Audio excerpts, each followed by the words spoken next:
You know that feeling when you skip a shower for a couple days and feel gross?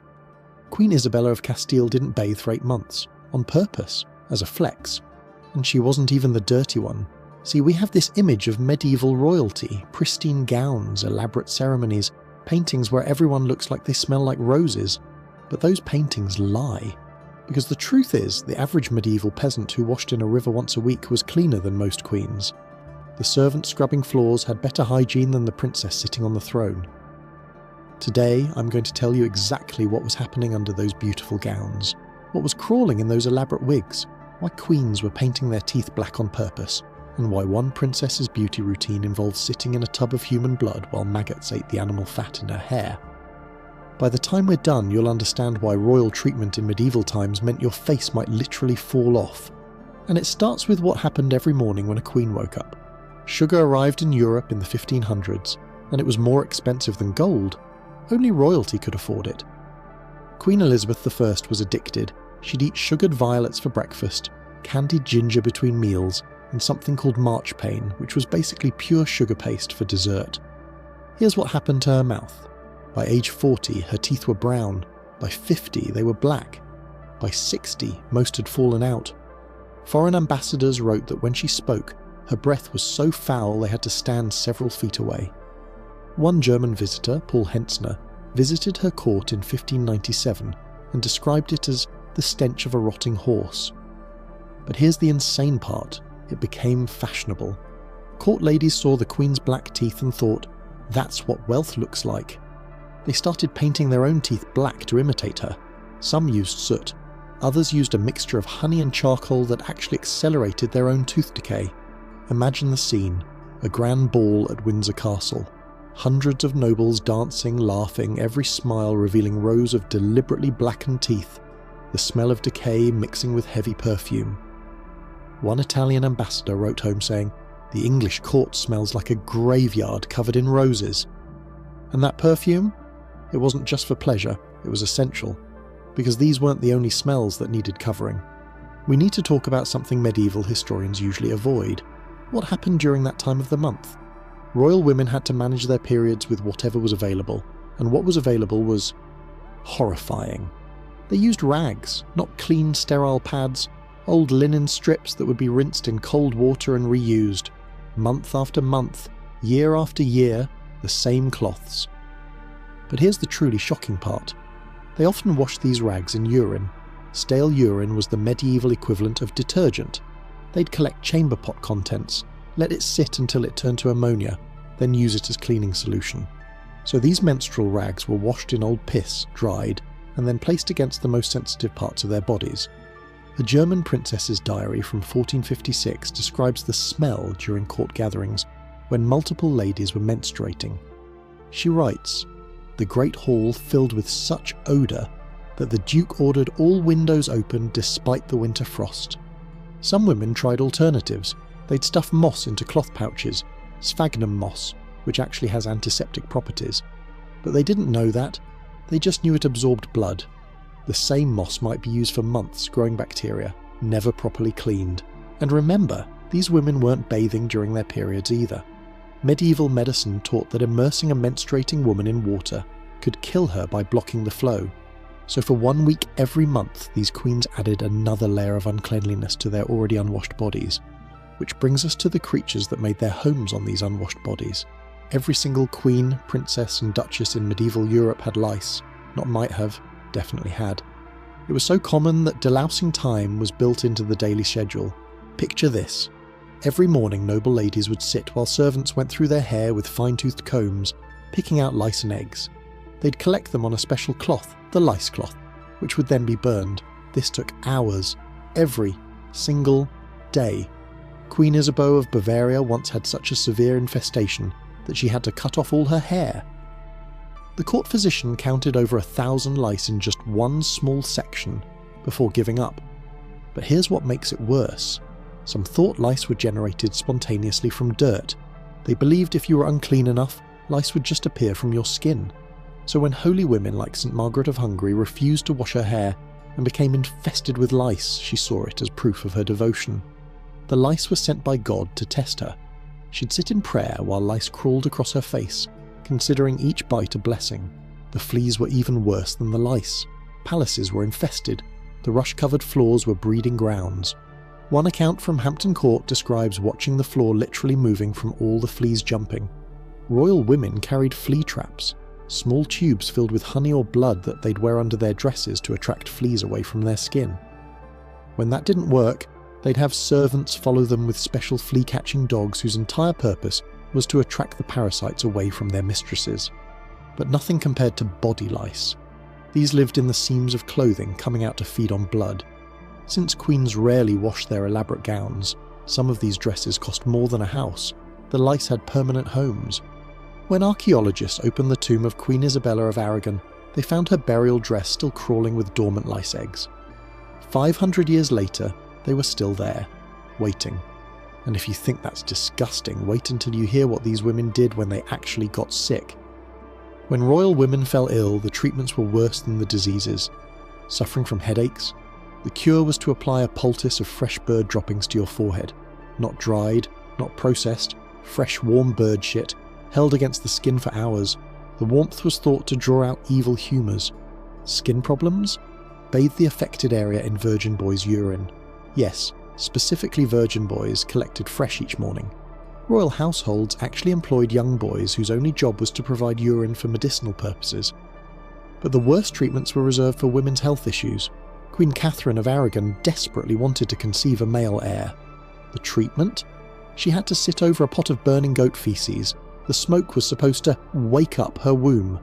She endured this for hours, the toxic fumes causing severe chemical burns to her most intimate areas.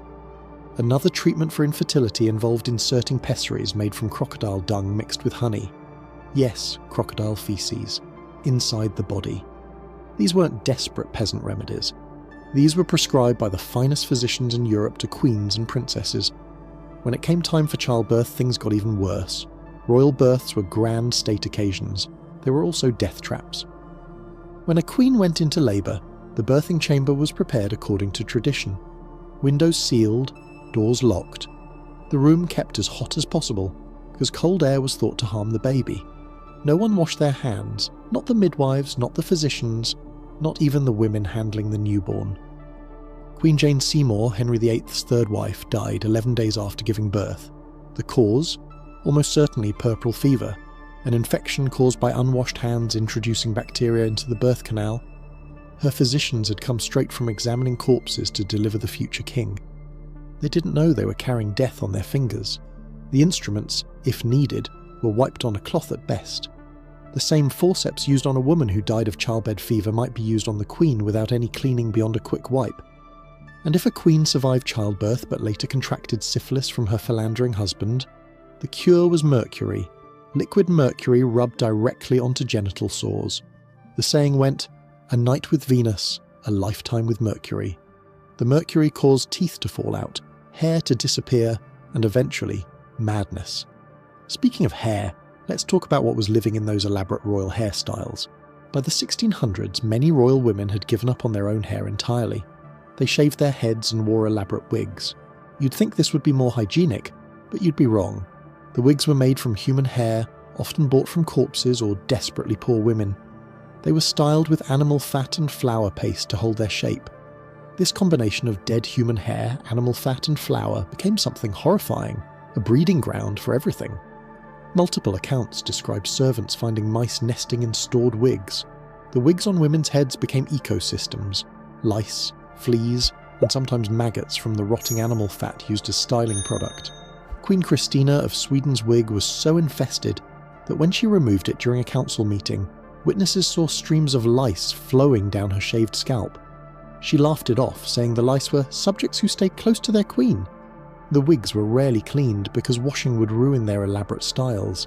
Instead, they were refreshed with powder, usually flour mixed with white lead. So you had rotting animal fat, human hair from corpses, lead poison, and colonies of parasites all sitting on top of a queen's head. One French duchess's wig became so infested with maggots from the rotting pomade that when she leaned forward at dinner, maggots fell onto her plate. She simply had a servant brush them away and continued eating. These wigs were worn continuously for months. At night they'd be placed on wig stands. where rats would come to feed on the fat and flour. In the morning, the wig would be powdered again and placed back on the head, rats' droppings and all. And underneath these wigs, the shaved scalps were often covered in sores from the constant irritation and infection. But that was hidden. Covered by these beautiful, elaborate, absolutely revolting hairpieces, this combination of vanity and filth extended to every aspect of their beauty routines. Some hygiene practices weren't just disgusting, they were literally fatal.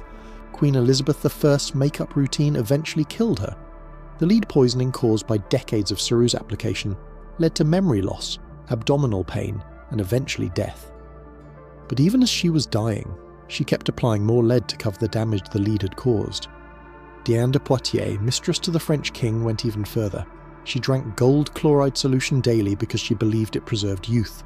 When her body was exhumed in 2009, scientists found gold levels 500 times normal. The gold had destroyed her bones from the inside out. Maria Gunning, Countess of Coventry, died at 27 from cosmetic poisoning. She was so addicted to white lead makeup that she continued applying it even as her face rotted away. Toward the end, witnesses said pieces of her flesh would fall off when she smiled. To achieve that fashionable high forehead, women would remove hair using mixtures of cat feces and vinegar. When that didn't work fast enough, they'd use quicklime, the same caustic substance used to dissolve corpses. One lady-in-waiting to Queen Anne of Denmark wrote about watching the Queen's forehead blister and peel after a quicklime treatment. The skin came off in sheets. For rosy cheeks, they used vermilion, mercury sulfide. For sparkling eyes, they dropped belladonna directly into their pupils, causing hallucinations and sometimes permanent blindness. These women knew something was wrong. They could feel their skin burning, see their faces decaying. But they kept applying more poison to cover the damage caused by yesterday's poison. And when they weren't poisoning themselves with cosmetics, they were poisoning themselves with their clothing. Royal women wore the same unwashed undergarments for weeks, but it's worse than just wearing dirty clothes. The corsets were never washed. Ever. They couldn't be. The materials would be ruined. So year after year, the same corset absorbed sweat, skin cells, and body oils. They turned yellow, then brown, then black in the areas of most contact. One inventory from the wardrobe of Mary, Queen of Scots, describes corsets so degraded they had to be burned, because the smell couldn't be removed even by the strongest perfumes. The outer gowns were even worse. These elaborate dresses, worth more than most people's homes, were almost never cleaned. Instead, they were refreshed with perfume and smoke. Servants would hang them near fires, burning aromatic herbs, hoping the smoke would cover the stench of years of sweat. Some dresses were worn for so long that they began to rot while still being worn. The combination of sweat, body oils, and never being cleaned caused the fabric to literally decompose. There are accounts of silk dresses splitting apart during court functions because the material had rotted through. But the most shocking clothing practice involved poisoned garments. Royal women would sometimes receive gifts of beautiful dresses from rivals. These dresses were worn without washing. After all, who washes a new dress? But some were poisoned. The fabric was soaked in mercury or arsenic solutions, then dried. As the wearer sweated, the poison would be absorbed through the skin. The victim would sicken and die over weeks, never knowing their beautiful new gown was killing them. This became so common that some queens employed dress testers, servants who would wear new garments first to ensure they weren't deadly. And where did all these unwashed, potentially poisoned nobles go to socialise? To spaces that were just as filthy as they were. The Palace of Versailles, the pinnacle of European luxury, was also the pinnacle of filth. During grand balls with thousands of guests and limited facilities, aristocratic ladies would relieve themselves in stairwells, behind curtains, in the corners of gilded rooms. One account describes finding human feces behind a tapestry in the Queen's own chambers, left by a duchess who couldn't make it to a chamber pot in time. The smell was masked with perfume, incense, and scattered herbs. But underneath the roses and lavender was the stench of human waste that had nowhere to go. Chamber pots, even golden ones used by queens, weren't always emptied immediately. In winter, when emptying meant going outside, pots might sit for days. The ammonia smell would burn visitors' eyes. One Russian ambassador wrote that he could smell Versailles from a mile away. A combination of thousands of unwashed bodies, rotting food, human waste, and the desperate attempt to cover it all with perfume. The floors were covered in rush mats that were changed perhaps once a season. These absorbed everything: spilled wine, food, blood, urine, vomit. They became breeding grounds for rats and insects. Yet queens in their finest gowns would walk across these same floors, their trains dragging through the filth. Even the throne rooms weren't sacred. There are multiple accounts of nobles defecating behind the throne itself when court sessions ran too long. The king and queen would sit for hours, pretending not to notice the smell, while courtiers held perfumed handkerchiefs to their noses. And in the midst of all this filth, there were those who took it even further, who turned uncleanliness into a religious virtue. Some royal women took uncleanliness to holy extremes. Queen Isabella of Castile wasn't just avoiding baths for convenience, she believed dirt brought her closer to God. During the siege of Granada, she vowed not to change her undergarments until the city fell. The siege lasted 8 months. When Granada finally surrendered, her chemise had turned black and had to be cut from her body. Parts of it had fused with her skin from the accumulated sweat and grime. She considered this a holy accomplishment. St. Elizabeth of Hungary, born a princess, went even further. After her husband died, she refused all hygiene as penance. She slept in her own waste. She welcomed disease as God's blessing. When servants tried to clean her, she fought them off, claiming they were trying to steal her pathway to heaven. St. Margaret of Hungary viewed her lice infestation as a divine gift. She would sit in prayer while lice crawled across her face, considering each bite a blessing from God. When offered treatment, she refused, saying the lice were her little martyrdoms. These weren't seen as mental breakdowns. They were celebrated as religious devotion. Other noble women would attempt to imitate them, deliberately cultivating filth as a sign of piety. And then there were those whose hygiene practices crossed from disgusting into the truly macabre. Countess Elizabeth Bathory, the Blood Countess of Hungary. The stories say she murdered over 600 young women and bathed in their blood to preserve her youth. Think about the practical reality for a moment. Human blood coagulates in minutes, it turns brown, it stinks. Anyone actually bathing in blood would be sitting in a tub of rotting, congealed matter that would cake onto the skin in thick, foul-smelling layers. Court testimony describes servants having to scrape coagulated blood off the Countess's body with special tools. The smell in her bathing chamber was so overwhelming that servants would vomit while attending her. The blood would attract flies and vermin. It would rot within hours in the warm bath chambers. Yet Bathory allegedly continued this practice for years, sitting in tubs of decomposing blood, convinced it was making her beautiful. Whether every detail is true or not, the fact that people believed it was plausible tells you everything about medieval hygiene.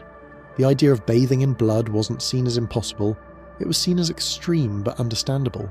After all, if queens were already bathing in milk that they then gave to the poor to drink, painting their faces with lead until the skin fell off, and sitting over burning feces for fertility, was bathing in blood really that much worse? Let me paint you one final picture of a typical day in the life of a medieval queen. She wakes up in sheets that haven't been changed in months, crawling with bedbugs and fleas. Her body hasn't seen water in weeks, maybe months. She relieves herself in a golden chamber pot that might not be emptied for days. Her ladies arrive to dress her. First, the chemise she's worn for 2 weeks, stiff with sweat and stained with menstrual blood washed in urine. Then the corset that's never been cleaned, black with years of grime. Then the layers of dresses infested with lice and fleas. Her face is painted with lead, a fresh layer over yesterday's poison. Her teeth are black with decay, her breath fetid. Her elaborate wig, styled with animal fat and crawling with parasites, is placed on her shaved, sore-covered scalp. She spends her day in rooms where people defecate in corners, where the floors squirm with fleas, where the air is thick with perfume trying to mask the stench of hundreds of unwashed bodies. When illness strikes, she's treated with feces poultices and mercury rubs. When she gives birth, it's with unwashed hands reaching inside her. When she develops sores from the lead makeup, she covers them with more lead. This was the life of the richest, most powerful women in Europe. They had access to clean water, to soap, to fresh clothing. They had armies of servants. They could have been clean, they chose not to be. They chose superstition over sanitation, fashion over health, appearance over reality. They literally preferred death to cleanliness. Queen Elizabeth I died with her face rotted by lead. Queen Jane Seymour died from infected childbirth. Countless queens died from mercury treatments for syphilis. They died young, they died painfully, and they died filthy. The golden age of European royalty was actually the age of gold covering rot, of jewels decorating disease, of crowns sitting on lice-infested heads. The next time you see a portrait of a medieval queen in all her finery, remember what those paintings don't show. Remember what was crawling under those gowns, rotting behind that makeup, and festering beneath those jewels. The past wasn't just different, it was disgusting. And these queens, these paragons of feminine beauty and power, were some of the filthiest human beings who ever lived. Not because they had to be, but because they chose to be. And somewhere in a palace, another noble lady is painting her teeth black to look more like a queen, never questioning why mimicking decay became the height of fashion. And if you think these royal women suffered from their toxic hygiene, wait until you hear about the Spanish king whose body was so deformed that his teenage bride soiled herself in terror on their wedding night. Watch The King Whose Bride Soiled Herself on Their Wedding Night,